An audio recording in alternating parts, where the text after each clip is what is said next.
Olá, pessoal, tudo bem? Sejam bem-vindos a mais um estudo do Vem Segue-me.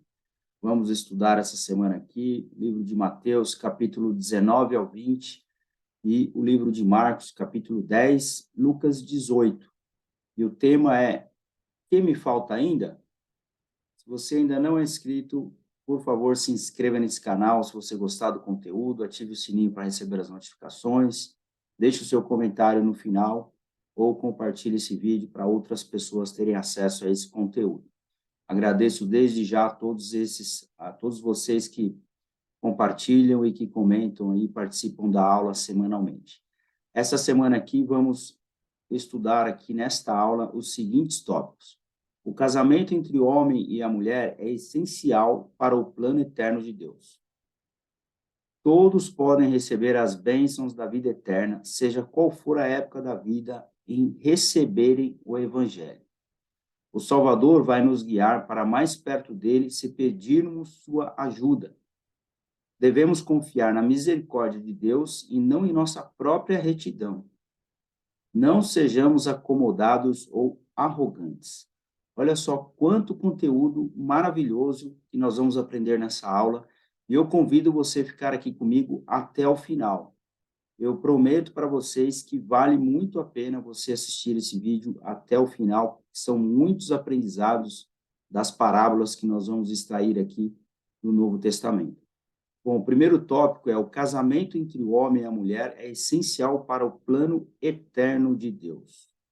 Bom, já está bem claro, né? Casamento entre o homem e a mulher. Mateus 19, de 3 a 5 diz: Então chegaram ao pé dele os fariseus, tentando e dizendo-lhe: É lícito ao homem repudiar sua mulher por qualquer motivo? Ele, porém, respondendo, disse-lhes: Não lestes que aquele que os fez no princípio macho e fêmea os fez? E disse: Portanto, deixará o homem pai e mãe, e se unirá à sua mulher, e serão os dois uma só carne? Assim, não são mais dois, mas uma só carne.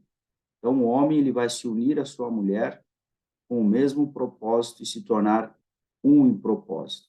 Portanto, o que Deus ajuntou, não o separe o homem, disseram-lhe eles. Então, por que mandou Moisés dar-lhe carta de divórcio e repudiá-la? Disse-lhe ele: Moisés, por causa da dureza do vosso coração, vos permitiu repudiar vossas mulheres, mas ao princípio não foi assim. Eu vos digo, porém, que qualquer que repudiar sua mulher, não sendo por causa de fornicação, e casar com outra, comete adultério. E o que casar com a repudiada também comete adultério. Então, o Senhor é bem claro aqui, falando sobre a lei da castidade, sobre adulterar. E a aula acrescenta aqui, no capítulo 1 de Gênesis, de 27 a 28, fala sobre a criação do homem e da mulher. Diz assim: E criou Deus o homem à sua imagem, a imagem de Deus o criou, macho e fêmea os criou. E Deus os abençoou, e Deus lhes disse: Frutificai e multiplicai-vos, e enchei a terra, e sujeitai-a e dominai sobre os peixes do mar, e sobre as aves do céu, e sobre todo animal que se move sobre a terra. Então, olha só o poder que nós, homens, que fomos criados, a imagem de Deus, macho e fêmea, como diz a Escritura, nós temos esse mandamento de nos frutificar, de nos multiplicar e encher a terra. Isso só é possível com o casamento entre homem e mulher. Se não é desta maneira, não tem como cumprir com esse mandamento de multiplicar e encher a terra. Por isso que é bem claro que o casamento entre homem e mulher é essencial para o plano de salvação de Deus. Casamento entre homem e mulher. E sobre a nossa capacidade de, além de nós multiplicarmos e enchermos a terra, nós temos essa capacidade de dominar sobre todos os peixes do mar, as aves do céu e sobre todo animal que se move sobre a terra. Ou seja, nós somos filhos de Deus, Criador deste universo, e nós temos essa capacidade de dominar todas as coisas, porque nós somos criados à imagem e semelhança de Deus. 1 Coríntios 11:11. Todavia, nem o homem é sem a mulher, e nem a mulher sem o homem no Senhor. Próximo tópico. Bom, então, esse tópico anterior já ficou bem claro, né, que o casamento ele é essencial para o plano de salvação de Deus. Aqui, imagem do lado direito, nós vemos aí um homem e uma mulher celebrando aí um casamento, e ao fundo, uma imagem de um templo, onde você pode se casar com seu marido, com sua esposa, não somente para essa vida, mas para toda a eternidade. Não existe casamento até que a morte os separe no templo. Então, o casamento ele pode ser eterno. Mesmo que a pessoa venha a falecer, e vai acontecer com cada um de nós, uma vez que você é selado com seu marido, com a sua esposa, e o casamento é realizado dentro dos templos do Senhor, esse casamento ele é eterno. Não existe separação após a morte deste convênio sagrado que é o casamento.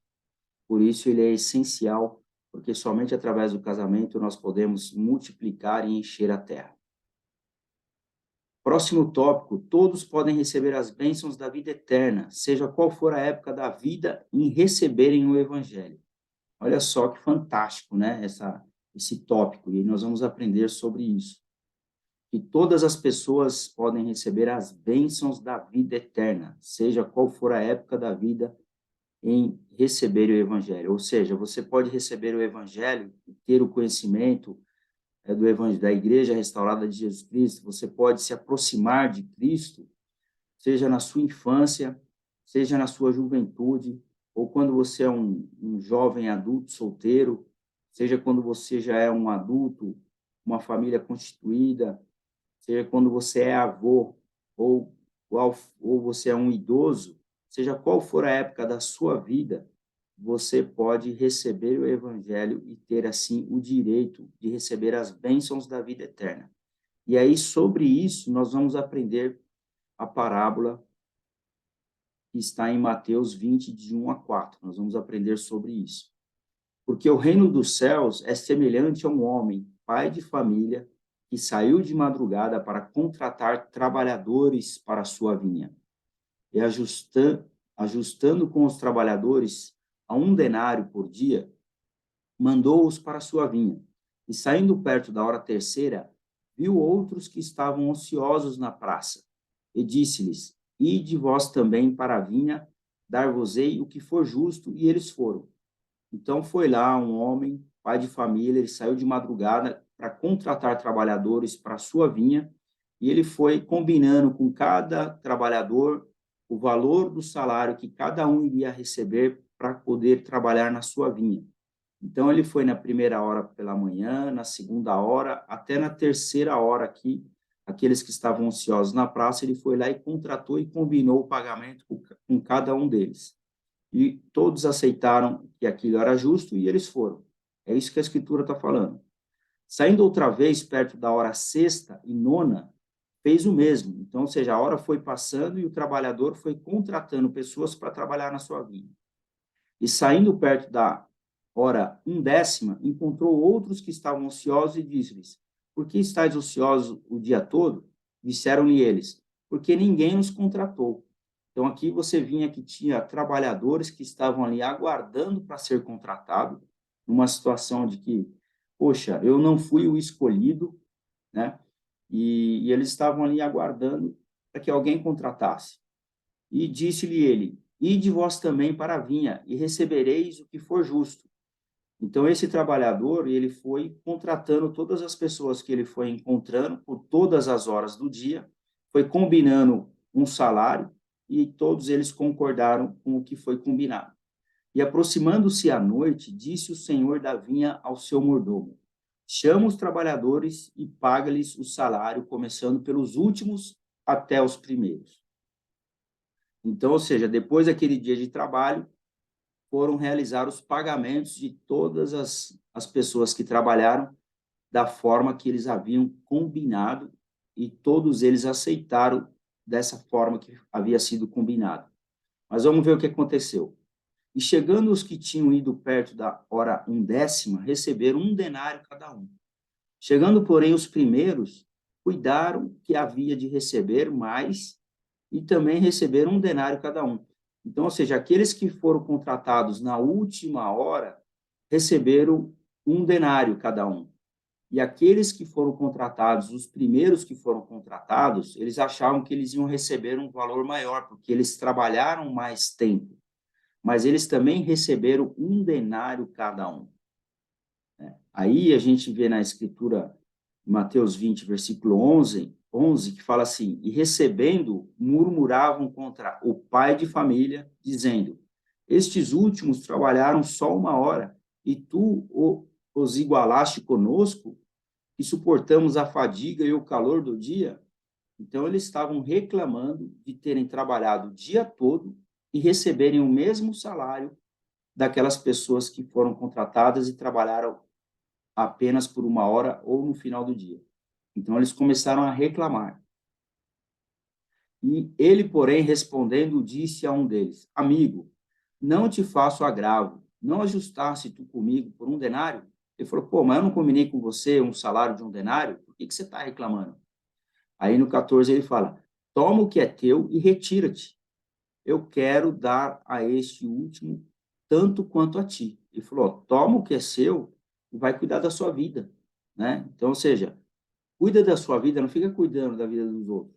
Então, se o senhor combinou, se você combinou com o senhor uma coisa e com aquele homem, né, o trabalhador, aquele pai de família contratou os trabalhadores, então, assim, toma o que é teu e retira-te, porque eu vou dar tanto para o último quanto para o primeiro, vou dar o mesmo salário. Aí ele fala assim: ou não me é lícito fazer o que eu quiser do que é meu? Ou são maus os teus olhos porque eu sou bom? Então ele falou: eu sou o patrão, eu pago aquilo que eu acho que deve ser justo. Então, ou seja, vamos cada um cuidar do que é seu, né? Ou você acha que eu não sou um homem bom? E aí vem a Escritura 16, da onde surge, inclusive, até a expressão, né? Os primeiros são os últimos e os últimos serão os primeiros. E a Escritura fala assim: assim os últimos serão os primeiros e os primeiros os últimos, porque muitos são chamados, mas poucos escolhidos. Essa Escritura é forte. Muitos são chamados, mas poucos os escolhidos. E isso faz parte daqueles que foram chamados para trabalhar na vinha, e aí ele faz o pagamento, né, para todos, desde o primeiro trabalhador até o último trabalhador, o mesmo salário que foi combinado, e, e ele fala que os últimos serão os primeiros, e os primeiros os últimos, porque muitos são chamados, mas poucos escolhidos. Essa escritura, eu vou te falar, ela é forte. Ela é forte porque ela nos faz lembrar também sobre os nossos chamados e a oportunidade que nós temos de servir na igreja. Quando muitos são chamados, mas poucos são os escolhidos. Então, quando você vai participar, por exemplo, de uma reorganização de uma presidência da estaca, muitos são chamados para essa realização desse chamado de servir ao Senhor numa estaca onde muitos são chamados para serem entrevistados, mas poucos são os escolhidos para servir naqueles chamados. Isso é uma coisa que nós podemos aprender de lição para a nossa vida. Eu tenho essa experiência. Ou seja, o que essa parábola sugere a respeito do reino do céu? Então, ou seja, para alcançar o reino de Deus, nós aprendemos que você pode aceitar o evangelho, seja na sua primeira hora, na segunda hora, como eu disse, na sua infância, na sua juventude, quando você é adulto, ou quando você for um idoso, se você aceitar o evangelho de Jesus Cristo, mesmo você sendo um idoso, aquele trabalhador da última hora, que fala aqui na Escritura, se o Senhor está prometendo você todas as bênçãos da vida eterna, Ele vai te dar. É o que é o que está combinado. Não importa qual foi o período que você aceitou o Evangelho na sua vida, mas você vai receber as mesmas bênçãos do que aquela pessoa que está vivendo o evangelho há mais de 10, 20, 30 anos, não importa. Olha que maravilhosa que é esse aprendizado, né? Que maravilhoso que é esse aprendizado. E o Elder Holland, ele tira a conclusão sobre, né, os ensinamentos dessa parábola, ele fala o seguinte: primeiro de tudo, é importante observar que ninguém foi tratado injustamente. Os primeiros trabalhadores concordaram em receber um salário pleno pelo dia e foi o que eles receberam. Além disso, imagino que eles estivessem muito gratos por ter conseguido o trabalho. Na época do Salvador, o homem comum e sua família não podiam fazer muito mais do que viver com o que conseguiam receber em um dia. Se não conseguissem trabalhar, colher, pescar ou vender, não teriam o que comer. Com mais candidatos do que as ofertas de trabalho, aqueles primeiros homens escolhidos foram os mais felizardos dentre os possíveis trabalhadores daquela manhã. De fato, se tivermos de ter pena, pelo menos em princípio, que seja dos homens que não foram escolhidos, mas que também tinham bocas para alimentar e familiares para vestir. A sorte nunca parecia estar com algum deles. A cada visita do mordomo, ao longo do dia, eles sempre viam outros serem escolhidos. É aquela visão, a visão aqui que a gente pode aprender com esse ensinamento do Elder Holland, é sobre a perspectiva de quem não foi escolhido. Ele continua: bem no final do dia, porém, o dono das terras surpreendentemente voltou pela quinta vez com uma oferta incrível. Aqueles últimos e mais desanimados trabalhadores, sabendo apenas que seriam tratados com justiça, aceitaram o trabalho sem saber o salário, achando que qualquer coisa seria melhor do que nada, pois nada havia para eles até então. Depois, ao reunir-se para o pagamento, ficaram atônitos ao receber o mesmo que todos os outros. Quão assombroso deve ter sido e quão gratos devem ter ficado. Sem dúvida, jamais tinham visto tamanha compaixão em toda a sua vida de trabalho. Sinto que é no contexto dessa leitura da história que a reclamação dos primeiros trabalhadores deve ser analisada. Como lhes disse o dono da vinha na parábola, vou parafrasear só um pouco. Meus amigos, não estou sendo injusto com vocês. Vocês concordaram com o salário que receberiam pelo dia, um bom salário. Ficaram muito felizes por conseguir trabalho, e eu fiquei muito contente com o modo como serviram. Vocês receberam o salário completo. Peguem seu dinheiro e desfrutem a bênção. Quanto aos outros, certamente têm o direito de fazer o que quiser com o meu dinheiro.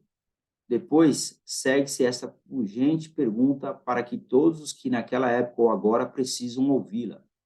Por que vocês ficam com ciúmes por eu ter decidido ser bondoso? Irmãos e irmãs, haverá momentos em nossa vida em que alguém receberá uma bênção inesperada ou um reconhecimento especial. Peço que não fiquem magoados e jamais sintam inveja quando outra pessoa se der bem na vida. Não ficamos diminuídos quando outra pessoa cresce. Não estamos disputando uma corrida uns com os outros para ver quem é o mais rico, o mais talentoso, o mais bonito ou até o mais abençoado. A corrida que realmente disputamos é contra o pecado e, sem dúvida, a inveja é um dos mais universais deles. Bingo! Que lição nós aprendemos dessa parábola, juntamente com esse pensamento do Elder Holland, essa reflexão sobre a parábola dos trabalhadores da vinha, né? Ou seja, vamos cada um cuidar da sua própria vida, que é melhor, né? Às vezes a pessoa está se dando bem na vida, recebendo bênçãos, e você fala, poxa, eu estou há tanto tempo, né? Estou há mais tempo que essa pessoa servindo ao Senhor, indo para a igreja, guardando os mandamentos, eu não recebo as bênçãos. Uma pessoa que mal foi batizada ou que mal está seguindo o Salvador aí há pouco tempo, de repente ele começa a crescer, ou mesmo que isso não aconteça, um jovem começa a se tornar bem-sucedido, um jovem começa a se dar, começa a ter bênçãos, né, antecipadas na sua vida, e você ainda não teve todas essas bênçãos que você gostaria de ter, não tem problema. Imagina que são trabalhadores da vinha. O que o Senhor combinou com cada um vai ser realizado. Então, talvez o Senhor tenha combinado com aquela pessoa que você está tendo inveja, que o pagamento do salário dela seria naquela última hora, né? Que ele trabalharia pouco tempo e receberia o mesmo salário que você. Então, ou seja, o Senhor combinou com você e ele tem combinado com você de dar as bênçãos no momento determinado. E você precisa saber e respeitar esse momento que o Senhor vai derramar as bênçãos sobre sua vida. Não ficar preocupado com as bênçãos que as outras pessoas estão recebendo em determinados momentos da vida dela. Então, ou seja, cada um tem o seu relacionamento com o Senhor e tem o seu acordo com o Senhor. O Senhor tem um acordo com cada um de nós e ele não vai deixar de cumprir a sua palavra e a sua promessa para cada um de nós. E a gente aprende aqui no final que a gente não deve ter inveja das pessoas se elas receberam alguma bênção inesperada ou algum reconhecimento especial, caso isso não tenha acontecido na sua vida. Nós não estamos aqui disputando, fazendo uma comparação de quem é melhor né, do que outra pessoa, nem quem é o mais rico, quem é o mais talentoso, o mais bonito, o mais abençoado. Nós não estamos numa disputa. E essa comparação nós não devemos fazer com outras pessoas. Se nós temos que comparar com alguém, essa pessoa tem que ser nós mesmos. Nós devemos nos comparar com o nosso crescimento, a nossa evolução. Como eu era antes, como eu sou hoje, será que eu estou melhorando? Ou será que eu estou piorando? Né? Qual é a minha situação hoje? Então, você se compara com você mesmo, mas não com outras pessoas. Então, são muitos ensinamentos dessa parábola dos trabalhadores da última hora. Bom, e aí ele continua a lição. Assim, a lição número 1 do Senhor da vinha é: o ato de cobiçar, reclamar ou prejudicar os outros não eleva a nossa posição e tampouco rebaixar alguém melhora a nossa autoimagem. Ou seja, paremos de falar mal das pessoas. Não fale mal de ninguém. Né? Para de reclamar, para de prejudicar os outros. Isso não vai fazer você ser uma pessoa maior, você colocando outras pessoas para baixo. Não faça isso. E ele fala, portanto, sejam bondosos, sejam gratos por Deus, ser bondoso. Esse é um jeito feliz de viver. Um segundo ponto que eu quero ressaltar na parábola é o triste erro que alguns podem cometer se desistirem de receber o salário no fim do dia por estarem preocupados com os problemas percebidos no decorrer do dia. Não lemos ali que alguém jogou sua moeda no rosto do dono da vinha e foi-se embora sem um centavo. Mas suponho que isso poderia ter acontecido.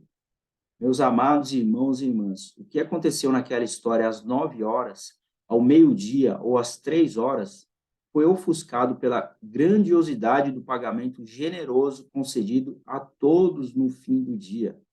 A fórmula da fé é prosseguir, continuar trabalhando, superar o problema e deixar a agitação do início, seja ela real ou imaginária, dissipar-se na abundância da recompensa final. Esse é o foco, irmãos. Foca que você vai receber as bênçãos, a recompensa final que o Senhor prometeu para você. Né? São muitos ensinamentos aqui que a gente pode tirar dessa parábola. E ele fala, essa parábola, como todas as parábolas, não trata realmente de trabalhadores ou de salários, assim como as outras não tratavam de ovelhas ou de bodes. É uma história sobre a bondade de Deus, sua paciência, seu perdão e a expiação do Senhor Jesus Cristo. É uma história sobre generosidade e compaixão. É uma história sobre graça. Ela salienta o pensamento que eu ouvi há muitos anos de que, sem dúvida, a coisa que Deus mais aprecia no fato de ser Deus é a emoção de ser misericordioso, especialmente com os que não esperam misericórdia e que, com frequência, acham que não a merecem. Então, talvez você tenha cometido algum erro ou pecado na sua vida e acredita que esse pecado não foi perdoado, que Deus não foi misericordioso com você. Mas Deus, ele aprecia, uma das coisas que ele mais aprecia, essa emoção de ele ser misericordioso poder, assim, poder perdoar os nossos erros. E nós aprendemos que muitas lições, né, com essa parábola. E o próximo tópico é: o Salvador vai nos guiar para mais perto dele se pedirmos sua ajuda. Então, aqui a gente aprende sobre a parábola do jovem rico. Marcos, capítulo 10, de 17 a 20, fala assim: E saindo para o caminho, correu para ele um homem, e pondo-se de joelho diante dele, perguntou-lhe: Bom mestre, o que farei para herdar a vida eterna? E Jesus lhe disse: Por que me chamas bom? Ninguém é bom senão um, que é Deus. Tu sabes os mandamentos: não adulterarás, não matarás, não furtarás, não dirás falso testemunho, não defraudarás ninguém, honra teu pai e tua mãe. Ele, porém, respondendo, lhe disse: Mestre, tudo isso guardei desde a minha mocidade. E Jesus, olhando para ele, o amou e lhe disse: Falta-te uma coisa. Vai, vende tudo quanto tens e dá aos pobres, e terás um tesouro no céu. E vem e segue-me. Bom, aí ele falou para o jovem rico, que já guardava todos os mandamentos, já fazia todas as coisas certas, né? E Jesus conhecia o coração dele e falou assim: ó, falta-te uma coisa. Vai e vende tudo que tem, dá aos pobres, e terás um tesouro no céu. Vem e segue-me. E é daí que vem, dessa escritura que vem o nosso estudo, né, semanal do Vem e Segue-me, que é um programa da Igreja de Jesus Cristo nos últimos dias, que leva esse nome Vem e Segue-me, que é dessa escritura. E aí a escritura continua no 22. Mas ele, pesaroso com essa palavra, retirou-se triste, porque possuía muitas propriedades. Então o jovem ficou triste depois de ter ouvido isso, que ele deveria vender e dar aos pobres e seguir ao Senhor. Então Jesus, olhando em redor, disse aos seus discípulos: Quão dificilmente entrarão no reino de Deus os que têm riquezas. Olha só, aqueles que se apegam às riquezas, quão dificilmente entrarão no reino de Deus. E eu vou citar mais uma escritura que fala sobre isso. Ele continua ainda no capítulo 10 de Marcos, de 24 a 27. E os discípulos se admiraram com suas palavras. Mas Jesus, tornando a falar, disse-lhes: Filhos, quão difícil é para os que confiam nas riquezas entrar no reino de Deus? É mais fácil passar um camelo pelo fundo de uma agulha do que entrar um rico no reino de Deus. E eles se admiraram ainda mais, dizendo entre si: Quem poderá, pois, salvar-se? Jesus, porém, olhando para eles, disse: Para os homens é impossível, mas não para Deus, porque para Deus todas as coisas são possíveis. Bom, como nós estamos falando aqui sobre dinheiro, né, e riqueza, falando que é difícil, né, para aqueles que confiam nas riquezas entrar no reino de Deus, falando também sobre que é mais fácil um camelo passar pelo fundo de uma agulha do que um rico entrar no reino de Deus. Eu separei essa escritura aqui que tem tudo a ver com dinheiro, com riqueza. Na verdade, você pode ser rico e você pode entrar no reino de Deus. Você vai ter essa possibilidade. Você tem essa condição desde que você faça aquilo que Jesus falou, né? Vem e segue-me. Então, se você tem riqueza e segue o Salvador Jesus Cristo, está tudo certo com você. O que aconteceu foi que aquele jovem rico, ele guardava os mandamentos, tinha riqueza, mas ele precisava vender, dar aos pobres, porque Jesus sabia que o coração dele estava nas riquezas. Por isso que ele falou para aquele jovem rico vender todas as coisas, porque ele conhecia o coração daquele jovem. E ele sabia que o jovem precisava desapegar das riquezas, né? Deixar de amar as riquezas. Em 1 Timóteo 6,10, né, fica bem clara essa escritura para a gente poder aprender sobre esse assunto. E não é porque você é rico que você vai deixar de entrar no reino dos céus. Não é isso. A escritura é 1 Timóteo 6,10, porque o amor ao dinheiro é a raiz de todos os males. E o que, apetecendo alguns, se desviaram da fé, se transpassaram a si mesmos com muitas dores. Então, o problema não é você ser rico, o problema é você amar o dinheiro, é você colocar o dinheiro em primeiro lugar na sua vida. E a escritura é justamente ao contrário. Você deve colocar em primeiro lugar o reino de Deus. Buscai em primeiro lugar o reino de Deus, e todas as outras coisas vos serão acrescentadas na sua vida. Não é a ordem inversa. Não é você buscar as riquezas para depois buscar a Deus. Primeiro você busca a Deus, seu reino, e todas as coisas vos serão acrescentadas. E o que acontece é que as pessoas colocam o dinheiro e o poder como se fossem os seus deuses. Então, tem pessoas que, se você perguntar se tem fé em Deus ou em Jesus Cristo, muitos podem responder que não tem fé em Deus, não tem fé em Jesus Cristo, não acreditam, né? Por quê? Porque o Deus deles são o poder, o Deus deles é a fama, o Deus deles é o dinheiro. Então, eles amam mais o dinheiro. E essa é a raiz de todos os males. E é por isso que a Escritura fala que é mais fácil um camelo passar pelo buraco de uma agulha do que um rico entrar no reino dos céus. Quando esse rico tem o seu coração, né, no seu coração, o amor ao dinheiro. Então, se você é rico e coloca Deus em primeiro lugar na sua vida, está tudo certo com você, você vai herdar o reino de Deus se você estiver guardando os mandamentos. Então, é bem claro essa lição que a gente pode aprender. Próximo tópico. Não sejamos acomodados ou arrogantes. Então, você tem duas opções aqui nesse tópico, né? Ou ser acomodado ou ser arrogante. Então, vamos ver o que significa isso. O Elder D. Tud Christofferson, ele ensinou: se perguntarmos com sinceridade, o que me falta ainda? Deus não nos deixará sem resposta, mas com amor responderá em favor de nossa felicidade e nos dará esperança. Trata-se de uma tarefa árdua que seria terrivelmente desanimadora se estivéssemos sozinhos em nosso empenho de alcançar a santidade. A gloriosa verdade é que não estamos sós. Temos o amor de Deus, a graça de Cristo, o consolo e a orientação do Santo Espírito, e a comunhão e o incentivo de outros santos no corpo de Cristo. E não nos contentemos com nossa situação atual, mas que também não desanimemos. Ou seja, não vamos nos contentar, não vamos nos desanimar, né? Essa é a mensagem que ele fala, que a gente deve aprender, né? Para que nós não sejamos acomodados ou arrogantes. Não vamos aceitar, né? Daquilo que está te faltando, não vamos aceitar que minha vida é assim que vai ser, é isso mesmo que eu mereço, eu não tenho bênçãos, não tenho promessas, eu estou desanimado mesmo. Então, não é assim que a gente deve agir, né? Nós devemos não estar contentes com a nossa situação atual, se ela não for no agrado de Deus.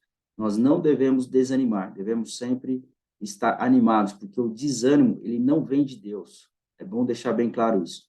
E também não ser arrogante, né? Deixar aí a arrogância, achar que você conseguiu todas as bênçãos, né? Todas as suas riquezas, ou tudo aquilo que você tem, como se isso tivesse acontecido do seu próprio esforço, não reconhecendo a mão de Deus na sua vida, né? Ou seja, vamos reconhecer a mão de Deus na nossa vida e vamos deixar de ser arrogante e achar que nós conseguimos todas as coisas por mérito próprio. Não é assim que funciona. Próximo tópico: devemos confiar na misericórdia de Deus e não em nossa própria retidão. Lucas 18, 15 a 18. Diz assim: e traziam-lhe também pequeninos para que ele os tocasse. E os discípulos, vendo isso, repreendiam-os. Mas Jesus, chamando-o para si, disse: deixai vir a mim os pequeninos, e não os impeçais, porque dos tais é o reino de Deus. Em verdade vos digo que qualquer que não receber o reino de Deus como uma criança, não entrará nele. E perguntou-lhe um certo príncipe, dizendo: bom mestre, o que hei de fazer para herdar a vida eterna? Então, aqui essa escritura em Lucas, a gente aborda aqui os 3 livros, né? Mateus, Marcos e Lucas, nessa aula. E Lucas, a escritura principal que eu separei aqui para vocês é essa. O Senhor fala para que nós deixai vir a mim os pequeninos e não impeçais, porque dos tais é o reino de Deus. Então, ou seja, as crianças, elas já pertencem ao reino de Deus. Elas são parte do reino de Deus. Todas as crianças, né? elas fazem parte. Se você conhece alguma criança que faleceu, por exemplo, ela já faz parte do reino de Deus. Não vai ter problema nenhum com essa criança.